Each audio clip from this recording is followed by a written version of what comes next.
What if I told you there's a lot more to Norway than fjords, mountains, and free healthcare? Norway has a distinct and deep-rooted culture that most people just never look hard enough to find.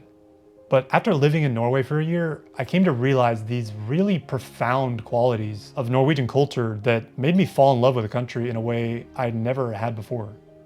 You could call them an unspoken set of rules.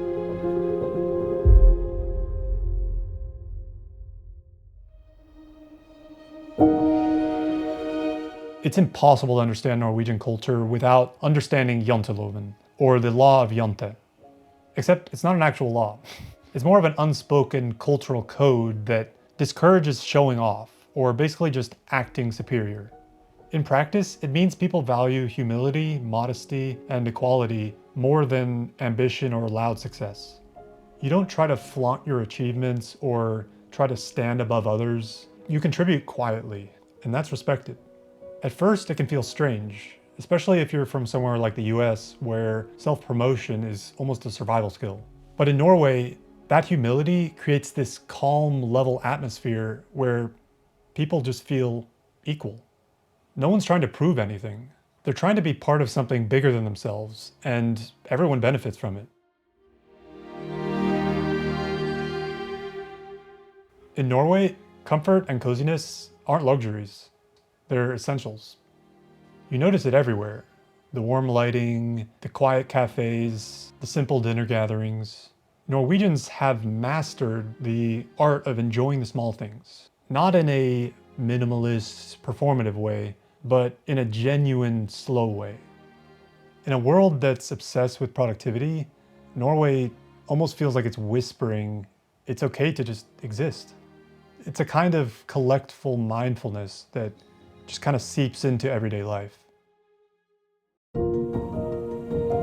Norwegians don't go hiking the way the tourists do. They live hiking. It's kind of embedded in their DNA. It's normal to see elderly couples hiking on weekends or kids climbing steep trails before lunch. There's even a saying, ut på tur, aldri sur, which basically means out on a hike, never in a bad mood. And it's true. It's not just about exercise, it's about connecting to nature in a way that resets your mind.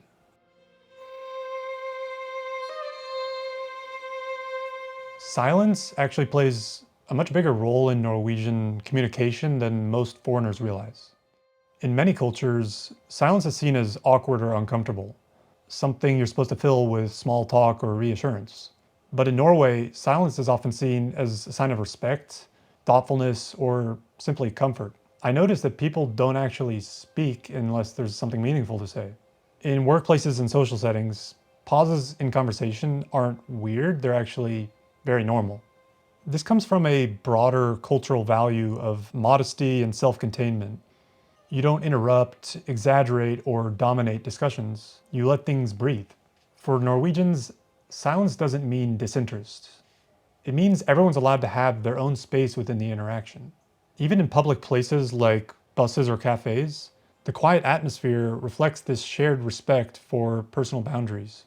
To outsiders, it might feel distant at first, but once you get used to it, it actually feels very calming. Like the culture collectively values peace over noise.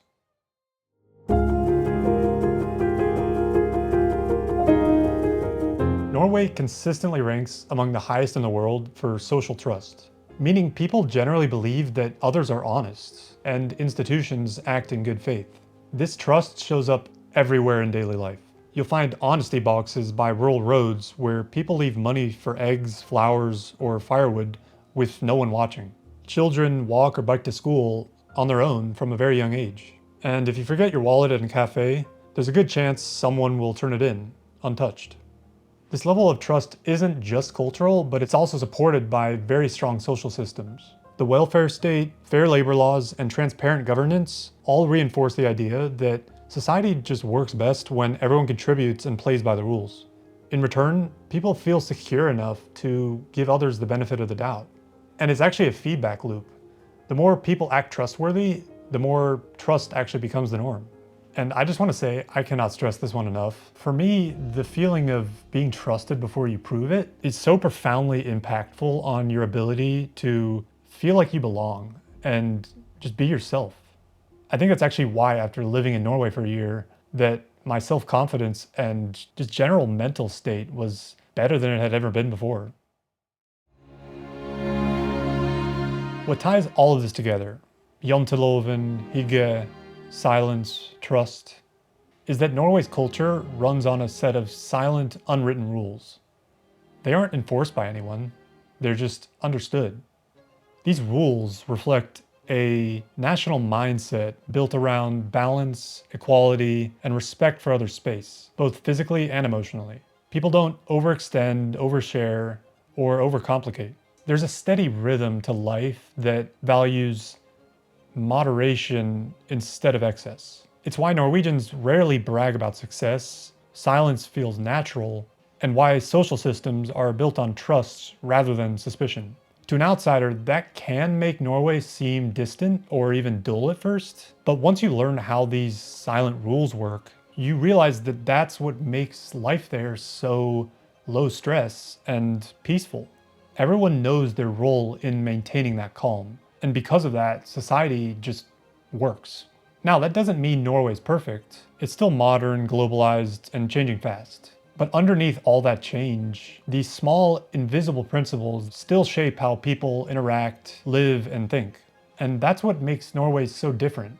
It's a country that doesn't need to say much to explain what it is. It just shows you, quietly, through how it lives.